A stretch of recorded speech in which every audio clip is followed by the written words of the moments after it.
So let's find our seats so we can have the opportunity to engage with Major General. Let's in the first section. Okay, Major General. So first I want to thank Eli Shmerny for making this happen. Is it with IHF today or no? Is this no? It's the Eli Shmerny connection. That's it. Eli often reaches out to us, and when we have amazing heroes of the Jewish people, he always makes sure that Sinai Temple is a place for convening that conversation. So thank you, Eli, for what you do in connecting us to here at Sinai Temple. We got to hear words of Torah from Major General, but I think it's also important for us to hear what is the Jewish Agency, and why should it matter to us in the diaspora. So let's start that. What is the Jewish Agency? Okay, number one, okay, you hear me? Okay, Jewish Agency was established in 1929 by the first president of Israel, Chaim Weizmann, registered in London as the agent of the British mandate in order to control or to manage the Jewish population in Erez Israel and Palestine. And since 1935, David Ben-Gurion was chairman of Jewish Agency. As a matter of fact, Jewish Agency established everything in the state of Israel. A Jewish Agency was the government of the Jewish population since 1921. Until when? Until the end of War of Independence, or until the end of first election in Israel. First election, January 49, which means that David Ben-Gurion, since 1935, was like Prime Minister of Jews in Eretz Israel, and Jewish Agency managed, or was the government of the War of Independence until the first election. After the first election, the question was raised, what about Jewish Agency now? We have a government, we have a Jewish government, and then the Jewish Agency status was regulated by law. And Jewish Agency since 1949 got three missions. Number one, the connection, the responsibility of the connection with diaspora, with Jews all over the world. This is number one. Number two, Aliyah. Jewish Agency is operator, and it's a monopoly on Aliyah. There is a Ministry of Aliyah, but the operator, the doer on the ground, are people of Jewish Agency. This is number two. Number three, many things in Israel which under title resilience. We do many things in Israel for Israel society. A lot of the properties, the real estate, was bought by Jewish Agency since 1929 by Jewish money. You give money, you donate to Jewish Agency until now. Jewish Agency bought a lot of land. Jewish Agency until now, having about more than 1,200 real estate properties in Tel Aviv, in Jerusalem, in Nahariya, in Ma'alot, in the Negev, Galilee, center of Israel, many. It registered UIA. It was bought by money of Jews in the world, sometimes also money of the US government, and registered UIA.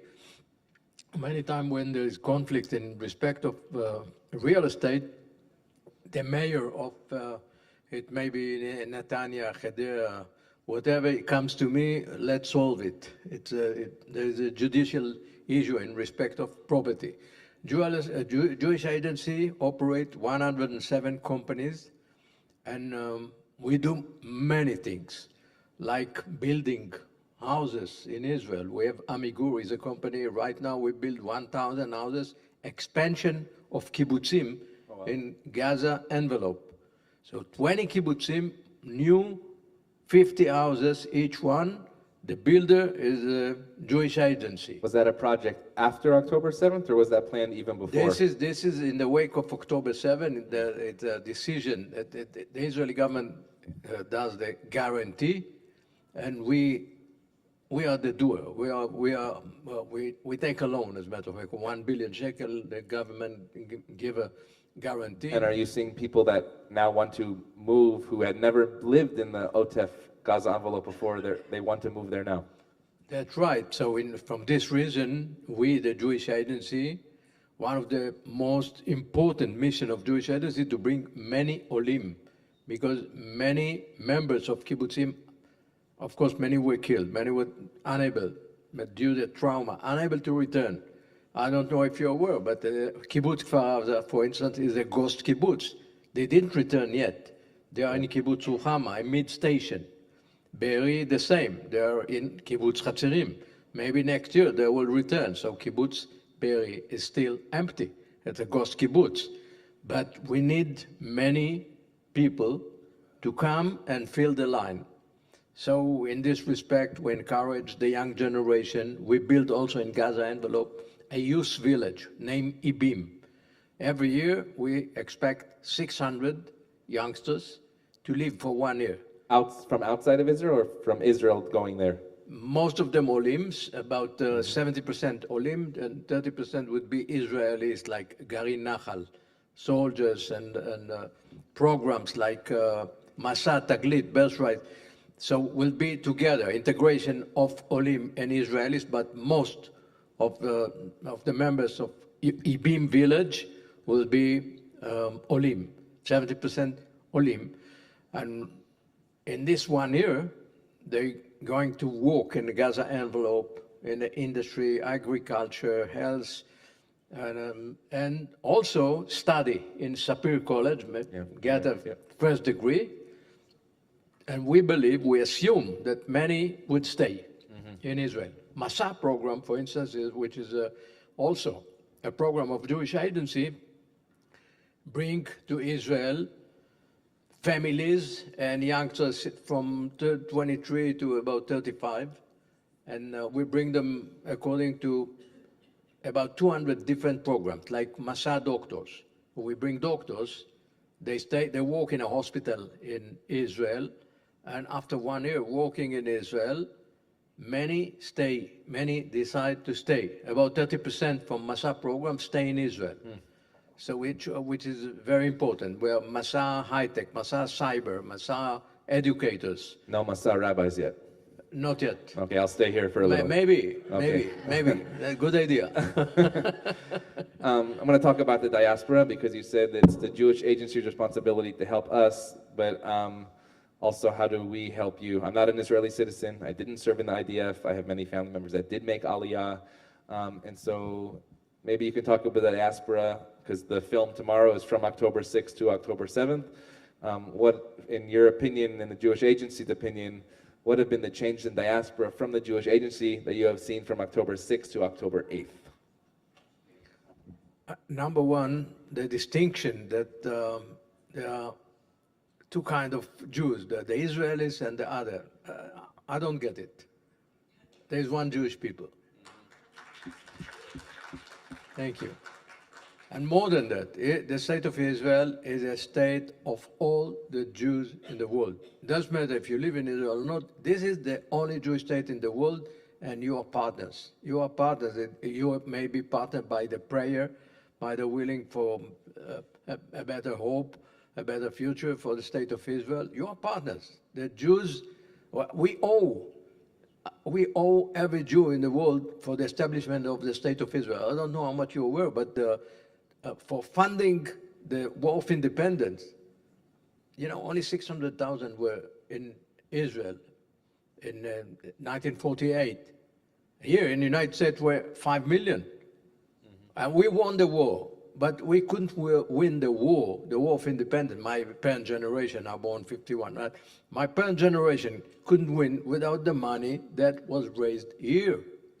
The 5 million raised a lot of money. 70% of the money to fund the War of Independence came from here. Not speaking about the volunteers, like Al Schwimmer, the first pilot, Second World War, engineer, and the first CEO of IAI, Israel Aircraft Industry, or Lou Leonard, a pilot also, a US pilot, Second World War, is the one to bombard the Gesher Adalom near Ashdod, the Egyptian, Lou Leonard. Paul Schulman, the first naval commander. What was the language 48? English. In Navy and Air Force, English. Some also spoke Yiddish, many survivors. But however, it's a partnership. This is the main issue. State of Israel is a partnership between all the Jews in the world. Doesn't matter how much you take part of it, how much you are involved. It's the only Jewish state. This is your country. And so, because I have you in person, I don't have to email somebody. I get to ask you. And when you have the younger generation in the United States that is not separating the people from the government, how can we encourage them to be part of the Jewish People Project when they say, oh, I don't want to be, connected to this person or that person. 3,000 miles away, I'm going to actually put my Zionism aside. I'm just going to be Jewish. How do we get them back into the Zionist fold to say, this is a project that we do need you? I think the most important thing is Jewish education. And the first part, responsible by parents. You're born, let's say you got memory since about 3 years old or 4 years old, something like that. But who founded the education? First of all, the parents, so and the close neighborhood. This is a neighborhood. You influence those who are born here. And next, Jewish agency people, our emissaries, our shlichim, the shinshinim, they bring the authentic story of the state of Israel. They serve in the IDF. They bring the painful story of October 7, of fighting in Gaza or in Lebanon or Syria. They bring the story, so they pour their additional story, which influence also the young generation here or elsewhere in the world. But I'm saying, first of all, parents and neighborhood, number one. Number two, those who are arriving from Israel, the emissaries. And number three, programs. What is it? Birthright is a program. Coming when there's between 16 to 18, arriving to Israel for a short visit, 10 days visit, get something. Okay, it's ignition. Ignite something. Masa program, which is coming for 1 year. Volunteering program. Those who are arriving to work in kibbutzim for 1 month or 3 months or 4 months and then get back. But we need, all the time, we need kiruv levavot. To get our heart together. And we need to work on it. It doesn't come by only a prayer. We need really to work and invest time and do our best in order to make the connection. And we need to work on bringing us, or Israel to us, right? Especially younger generation. But as you mentioned, as we walked through the halls, thankfully you were very impressed with what you saw with the B'nai Mitzvah and the Beit Sefer, our religious school. How do we impress to Israelis that say, actually, you can have a Yahadut, a Judaism like you experienced today? How do we bring that in a beautiful way and not saying it's this or that? Number one, the emissaries, they become the best ambassadors of diaspora. So let's say Shinshin, he or she stays even in this community. They stay 1 year here. Our Shinshini, by the way, is in Israel right now because she gets to go home for a few weeks. Otherwise, she'd be here. So they stay here for 1 year. When they come, they learn what is the community of the Sinai temple here. They study every day. They learn. And when they get back to Israel, they become the ambassador of your community in Israel. Because being born here in the United States is very different from being born in the state of Israel. But in order to be more united, we need this kind of bridging. So, and I think that's really important that when a Shinshini come here, it's not just their job, but actually it's our job to put Sinai Temple back in their map as well. And now that I have you also, I've read obviously so much about the Entebbe aspect in my own life, and it's almost like fantasy, but you were there. And maybe for a few moments, just take us back to what that was like. And in that moment, do you realize that you were making history, or do you only look back at that and say, wow, what we did will provide for the Jewish future? From first moment, we understood that this is different operation. Now, flying 4,000 kilometers away from the state of Israel, this is something unique. We understood before arriving to Entebbe, we understood the responsibility on our own shoulders. And in this respect, it's an operation that get inside the highest record of the military pantheon, if you want. So I think every soldier who participated in the operation is very, very proud on being part of it. It's a privilege that is given, once in a lifetime. Each one of us, we are not asked for the day of our birth or parents or language or place. It's happened. That's it. So I'm thankful and grateful that it's happened to me. And I participated in the operation. It's such a wonderful, amazing operation to bring 105 Israeli hostages. Sorry that Yoni was killed. 3 of the hostages were killed. 1 of the hostages was murdered after the operation. Doron Almog was murdered. And a friend of mine, Erez, got a bullet in his neck and is still in a wheelchair, a great friend. Just this week, another friend, a fighter in Entebbe named Dani Arditi. He was soldier in Sayeret Matkal, that officer in Sayeret Matkal, but this week he passed away from cancer. He arrived to Brigadier General.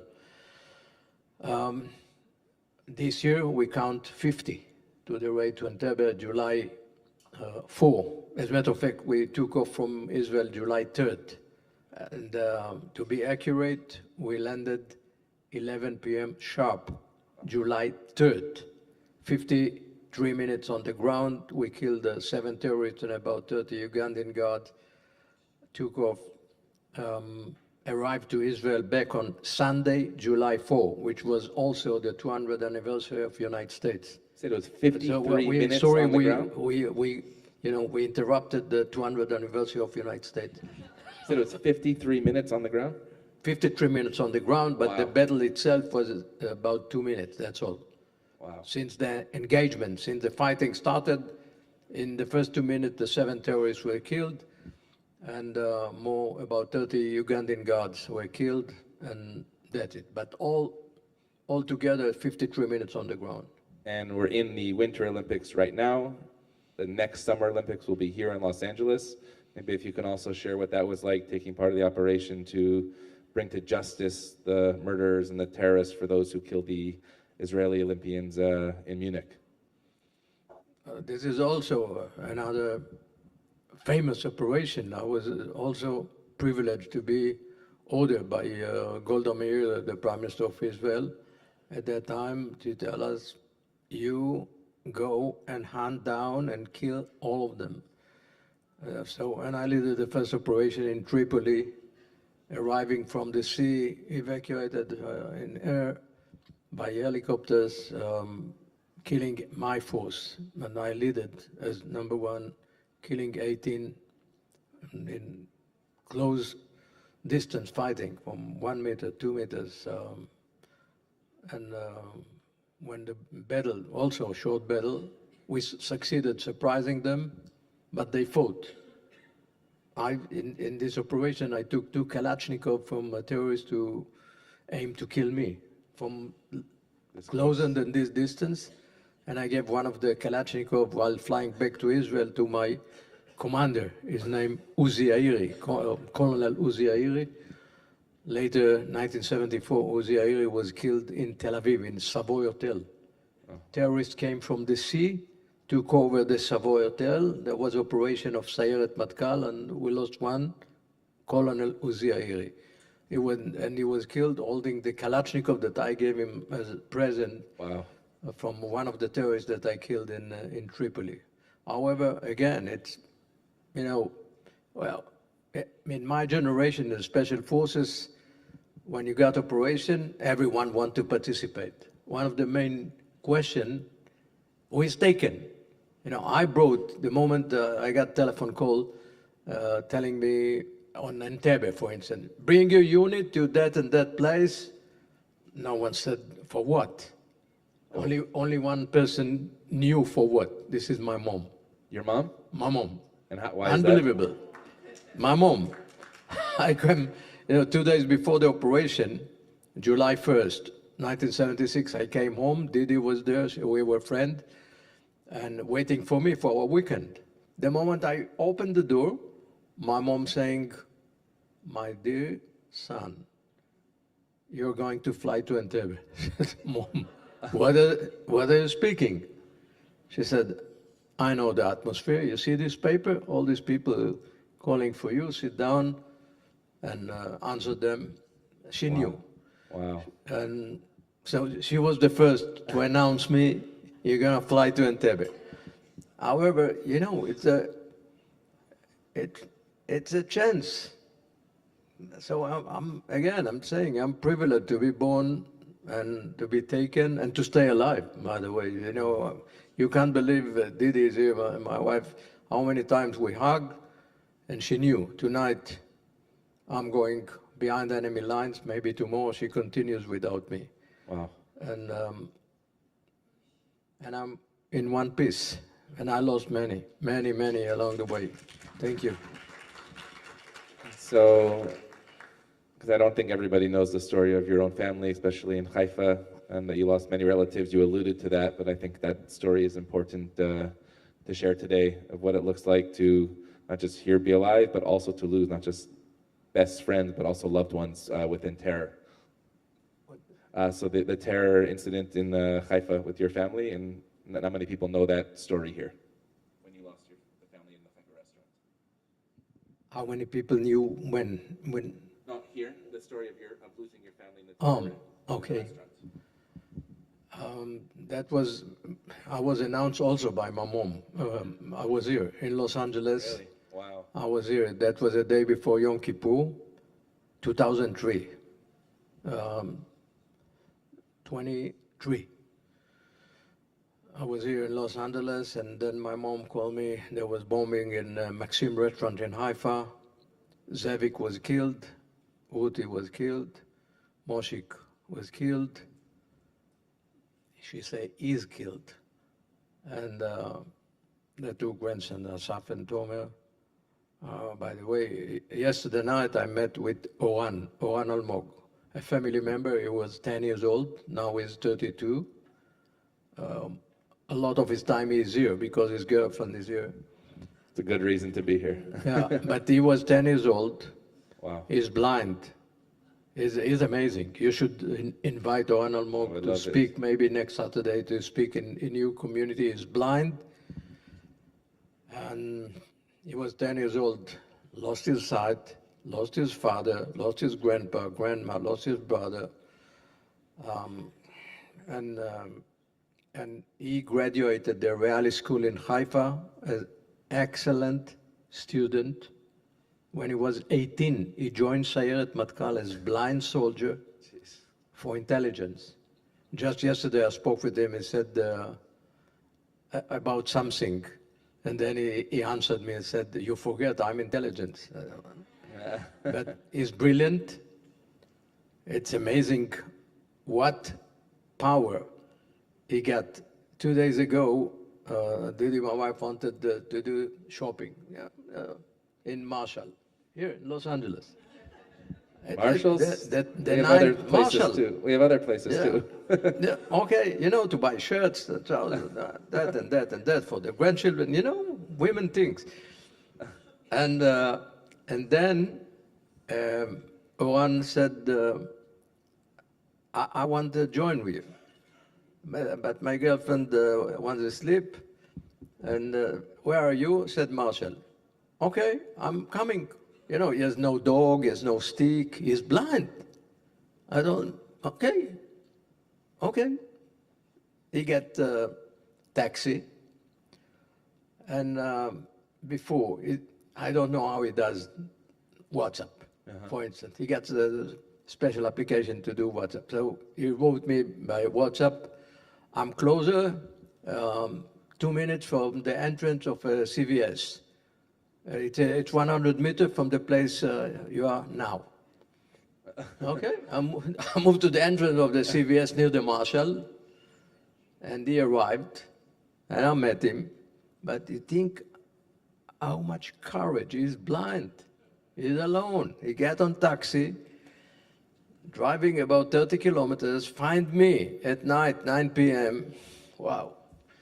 So, that's one Courage member of the in my Israeli family. spirit. And I want to hear about Iran and your son and how you decided to have this vision of Adi Negev. And also I was told, and maybe you can share the story, Adi Negev is right in the Otef, where when I drove by it my first time, I was shocked that Hamas didn't make it there, and I was told it's basically a miracle of what happened. So maybe the beginning of Adi Negev and what happened on October 7th that thankfully saved all of these people with disabilities to make sure that they can have more life. Our son is I'm always saying, he's the greatest professor. He's my teacher on everything. For instance, Entebbe. Bar mitzvah. You invited me to say a few words to Alex here, having bar mitzvah today. But Eran, our child, is the child that never were able to do bar mitzvah and to say haftarah and to pray. And welcoming and blessing Alex, I feel, I think about Eran. This child gave me so much power and encouragement from the pain, from being discriminated, from being named retarded, mefager. Tomorrow, when you come to the movie, see one part of the movie about our life, I wanted to teach him swimming. So I took him to our gym in Nestiona, get inside, hugging him, his lower lip down, saliva, and he's walking like a duck. You see, he's not ordinary. And then one man in this swimming pool, pointing at him, saying, he's retarded. Get out. Put him in institute. He should be in closed institute. Don't bring him. Wow. I taught him swimming. There's 5 minutes in the movie tomorrow that I'm teaching swimming. I also told this guy, what do you think happened to you when you were 90 or 85? You want to be isolated? Do you want to be taken out of society? What do you think? Who are you? You're God? So he told me everything. And if you speak about Entebbe, for instance, it's like every day saying, my dear father, you flew to Entebbe to save Jews who were 1 week in their life hostage. 1 week hostage. I'm hostage from birth. Unable to do anything by my power. My dear father, are you ready to do a social Entebbe for me? Social Entebbe. A social Entebbe. Wow. Finding a place. I saw here in your synagogue what is equality. That's what we wanted. We wanted them to be treated as equal human being in our society. We wanted that no one will point at him and say, mefager, retarded. We wanted him to be beloved, to be a part of our society. And the whole idea of this village for him, number one, to give him decent place and let him feel beloved and integrated to our society, number one. But number two, not less important, to make tikkun olam in the state of Israel. That no members in my hometown, Nestiona, will point and say, take your son and put him in institute. He's disabled, we love him. He's part of our community, we welcome him.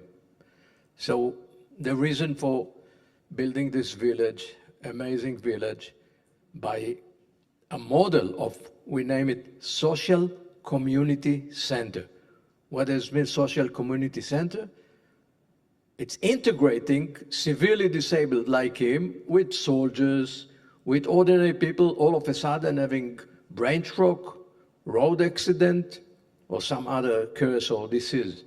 In the same swimming pool, you may see a Bedouin Muslim child or girl, a soldier fought in Gaza, and someone like our beloved son, together, kindergarten from little age.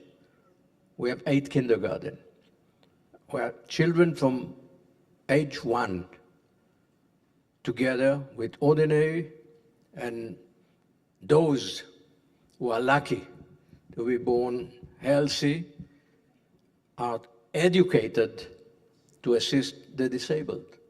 Like you know, on the wall it's not written "Ve'ahavta l'reacha kamocha," but that's the motto: to teach and educate the children what is responsibility. You heard me speaking in Alex Bar Mitzvah today about responsibility. You got responsibility, Bar Mitzvah. You are independent. The responsibility to teach them from little age what is responsibility for the disabled, for those who are not lucky like you, unable, they're fully dependent in your power. Okay, thank God and do. February is Jewish Disability Awareness Month in the United States, and for part of that, we actually, Adi Negev was here, Eli Klein was here a couple weeks ago, and he works with Sinai Akib Academy in the 5th grade to develop, they have to come up with inventions of how to use technology to help people with disabilities, and some of our kids actually won that prize, so we're excited to partner that way, thousands of miles away. And so I want to open up to questions, have a chance to speak to Major General. Eli, of course. I'll repeat the question for those at home. Come closer, please. Okay. So that they can hear as well. The question I have is about Iran and Jews in Iran and regular Iranians. It's on. Just right close to your mouth. Close to your mouth. Okay, so my question is about Iran, the Jews in Iran, and the regular Iranians. What could the Jews in Iran expect? What could the regular Iranians expect about what will be in the next month or so? Thank you. Yeah, number one, I wanted to know that we continue bringing Jews from Iran, even now. If you come to Israel and visit Absorption Center, Jewish Agents Absorption Center, we have. Oh, okay. We have people from Iran, Jews from Iran. We continue bringing them secretly. We don't speak about it, but we bring slowly, and I hope we will be able to bring all of them. It also need to have their own will to get out from Iran. Not all of them willing to get out. Some of them want to stay in Iran. But of course, the situation is horrible and dangerous for Jews. And if you ask what I want, I believe each one of you we want a change of administration in Iran. We want, I remember the time before the revolution, before 1979. I flew to, it was 1976, I think. I landed in Tehran and continued to Asia, but that was a time that was huge, great cooperation between Iran at the Shah time and the State of Israel. When I flew, the head of Mossad, Yitzhak Hofi, was also flying to speak. Nimrodi was, many distinguished people served in Tehran.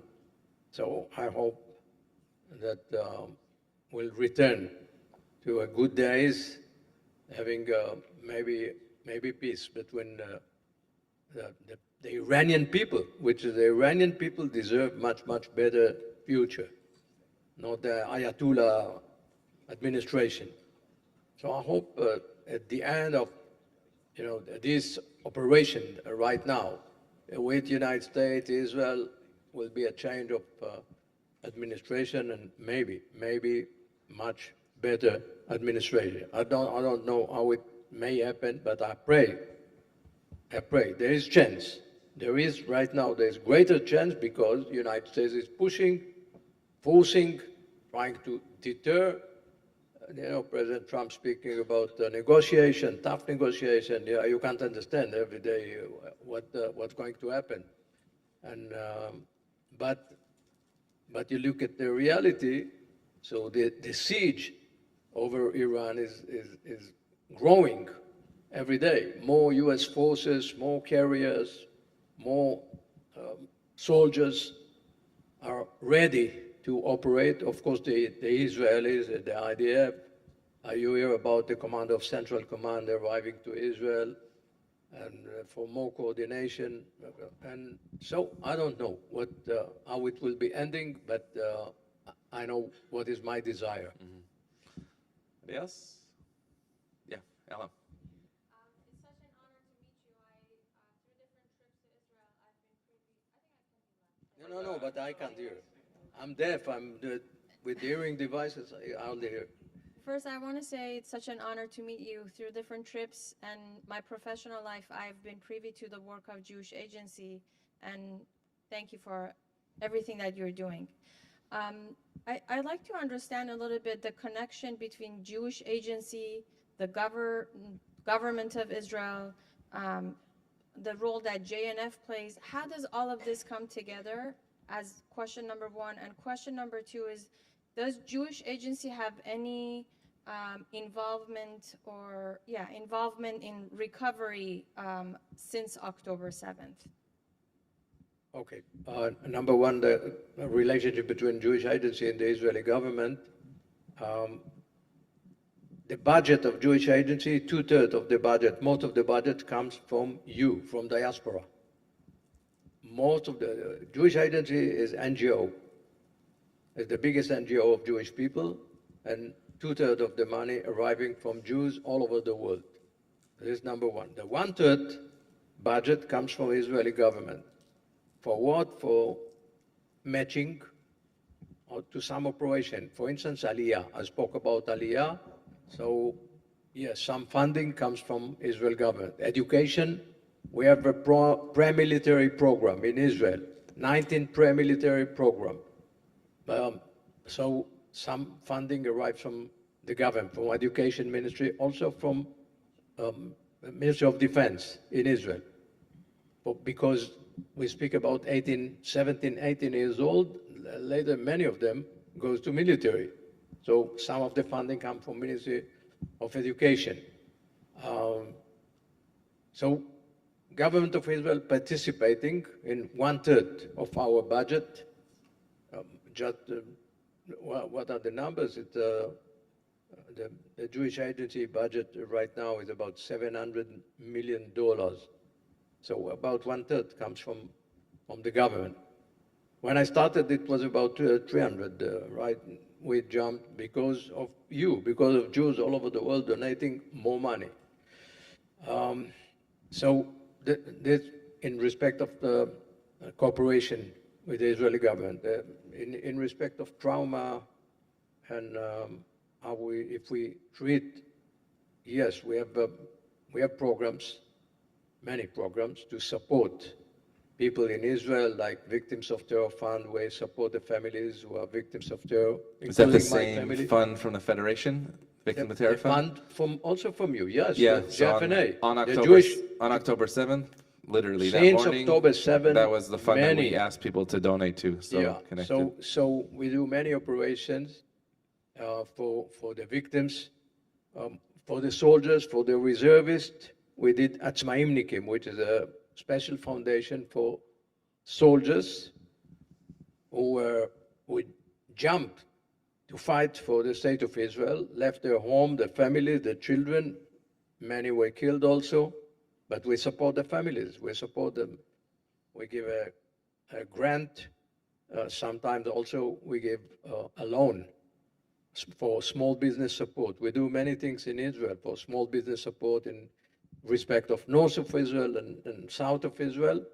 And the name of our program in Israel is Rebuild Israel. We need to rebuild the nation.